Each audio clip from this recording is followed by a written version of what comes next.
Morning students, मसी Sevashram school online classes में आप सभी का स्वागत है।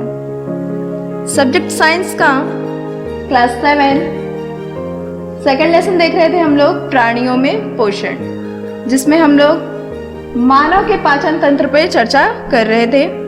मानव के पाचन तंत्र में विभिन्न अंगों का समावेश होता है, जो आप लोग को यहाँ नजर आ रहा है। तो हम यहाँ अभी आज की क्लास में एक एक अंग के बारे में चर्चा करेंगे। सबसे पहले हम मुख के बारे में देखेंगे कि हमारे मुख के जो अंग होता है उसमें विभिन्न अंग मिलकर हमारे मुख का भी निर्माण करते हैं, जैसे कि दांत, जीभ। तो इन सब के बारे में हम आज देखेंगे। भोजन के अंतःग्रहण की विधि में सबसे पहला मुख्य कार्य हमारे मुख का होता है। आहार को शरीर के अंदर लेने की जो क्रिया होती है वो हमारे मुख द्वारा होती है, यानी अंतःग्रहण क्रिया जो होती है वो हमारे मुख द्वारा होती है। फिर ये भोजन हमारे दांतों द्वारा चबाया जाता है, यानी जो हमारे दांत होते हैं, इसके बारे में मैंने पिछली क्लास में आप लोग को बताया था। दांत हमारे 4 प्रकार के होते हैं। सबसे पहले के आगे के 4 दांत क्या होते हैं? कृतंक होते हैं। फिर रग्नक, अग्रचर्वणक, चर्वणक। तो हमारे मुख में दांतों का बहुत ही महत्वपूर्ण रोल होता है, क्योंकि अगर हम भोजन को नहीं चबाएंगे तो वो भोजन हमारे शरीर में सही तरीके से या सही ढंग से नहीं पचेगा। तो मुख में फिर दूसरा अंग है दांत, जो बहुत ही इम्पोर्टेंट रोल अदा करता है। उसके बाद बारी आती है जीभ की।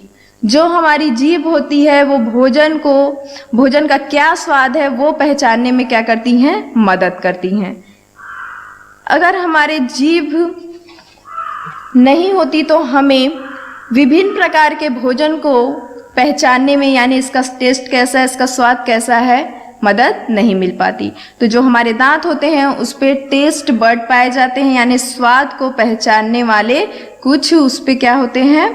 अंग होते हैं, जिससे हमारी जीभ क्या होती है? विभिन्न पदार्थों को आसानी से उसका स्वाद पहचान लेती है। कुछ इस तरह से हमारे दांतों पे क्या होते हैं? टेस्ट बर्ड्स होते हैं ये, ठीक है। ये क्या करते हैं? हमारे भोजन को उसके स्वाद को जानने में क्या करते हैं? मदद करते हैं। तो मुख में तीसरा अंग देखे हमने जीभ के बारे में। अब बात करते हैं हम लार ग्रंथि की।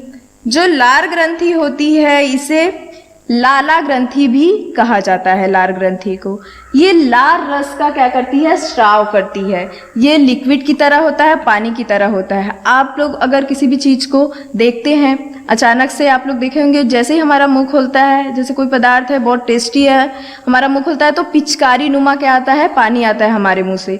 तो ये कार्य किनके द्वारा होता है? हमारी लार ग्रंथि के द्वारा होता है। तो हमारी लार ग्रंथियां क्या करती हैं? एक लार रस का स्राव करती हैं, जिसके वजह से हमारा भोजन पचने में सहायता मिलती है। उसके बाद जो ग्रशिका है, यानी हमारे मुख से भोजन को लेके जाने वाली नली, हमारे मुख से, यानी अंतःग्रहण हमने भोजन को कर लिया, मुख में ला लिया, दांतों से चबा लिया, उसका स्वाद भी हमें पता चल गया। फिर आगे से ये कहाँ होके जाती है? हमारी ग्रसिका से होके जाती है, यानी हमारी ये क्या है? ग्रसिका, जो क्या करती है? हमारे भोजन को हमारे आमाशय तक यानी पेट तक पहुंचाती है, ठीक है। तो ये इसका काम क्या करता है?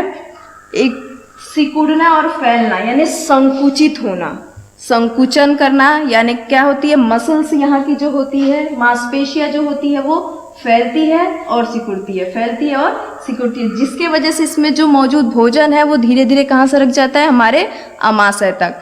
अब आमाशय तक जब पहुंचता है तो जो आप लोग देख रहे होंगे, ये आमाशय का जो शेप है कुछ इस तरह से जे शेप का नजर आ रहा है। तो इसीलिए आमाशय को जे शेप माना गया है। आमाशय जो होता है वो कैसा होता है? जे शेप का होता है, जो किससे मिलकर बनता है?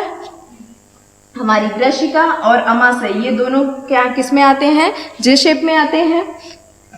फिर ये भोजन को पचाने में मैंने पहले बताया कि यहाँ क्या पाया जाता है? HCl पाया जाता है और पाचक रस, जो हमारे भोजन को पचाता है। तो आप लोग को अगर पूछा जा रहा है कि ये किस शेप का होता है हमारा आमाशय, तो आप लोग ग्रसिका को और आमाशय दोनों को कंबाइन करके यानी जोड़कर बताएंगे कि इसका शेप क्या होता है? जे शेप होता है, ठीक है। उसके बाद आती है क्षुद्रांत की बात, यानी छोटी आंत की, जिसकी जो साइज होता है वो लगभग कितने मीटर का होता है? 20 फीट का होता है। और आगे फिर बड़ी आंत की बात करते हैं हम। जो बड़ी आंत है ये क्या होती है? बहुत देखने में अगर इसको ऐसे सीधा करें तो छोटी आंत काफी बड़ी आप लोग को नजर आएगी, और जो अगर हम छोटी आंत को क्या करते हैं, बड़ा करते हैं, और उसके साइड में जस्ट बड़ी आंत को अगर हम लेते हैं तो आप लोग देखेंगे अगर इसका आकार तो ये मोटा नजर आएगा और ये पतला नजर आएगा। लेकिन छोटी आंत जो होती है इसको हम छोटी इसके सिर्फ डायमीटर की वजह से कहते हैं, लेकिन अगर ऐसे हम रखते हैं तो ये आप लोग को लंबी नजर आएगी। और ये लगभग कितने फीट की होती है? 20 फीट की, और ये छोटी होती है, लेकिन इसको हम बड़ी आंत ही मानते हैं। ठीक है, तो ये हमने विभिन्न अंगों के बारे में अभी चर्चा की है। उसके बाद नीचे की तरफ आप देखेंगे मलाशय और गुदा। तो मलाशय में क्या होता है? जो भी वेस्ट प्रोडक्ट हमारे शरीर का होता है वो क्या होता है? एक जगह इकट्ठा हो जाता है, और इसको गुदा के द्वारा हम क्या कर देते हैं? बाहर निकाल देते हैं। अब यहाँ पे आप लोग एक और अंग देख रहे होंगे, ये क्या है? लीवर, यानी जिसको हम क्या कहते हैं? यकृत कहते हैं। यकृत ये हमारे शरीर का पाचन तंत्र का सबसे बड़ा अंग होता है, और साथ ही साथ हमारे शरीर का भी ये बड़ा अंग होता है। यकृत का काम क्या है? ये कुछ पाचक रसों का स्राव करता है। यहाँ पे आप लोग देख रहे होंगे, यहाँ एक पित्ताशय है। ये क्या करता है? पित्ताशय द्वारा क्या होता है? पित्त रस का स्राव होता है, जो हमारे पित्ताशय में इकट्ठा होता है यानी एक जगह जमा होता है, और इसके द्वारा ही ये क्या करता है? पित्ताशय हमारे भोजन को पचाने में भी मदद करता है। पित्त की जो थैली आप लोग सुने होंगे, पित्ताशय द्वारा निकले हुए श्राव पदार्थों का ही क्या करता है? वो श्राव करता है। तो लीवर क्या करता है? यहाँ से जो भी पाचक रस का स्राव करता है वो हमारे पित्त की थैली में जाकर इकट्ठा हो जाता है, और पित्त की थैली में जब ये इकट्ठा हो जाता है तब यहाँ से ही ये पदार्थ हमारे अमाशय में जाता है या छोटी आंत तक जाता है, जिससे हमारा भोजन आसानी से पचता है।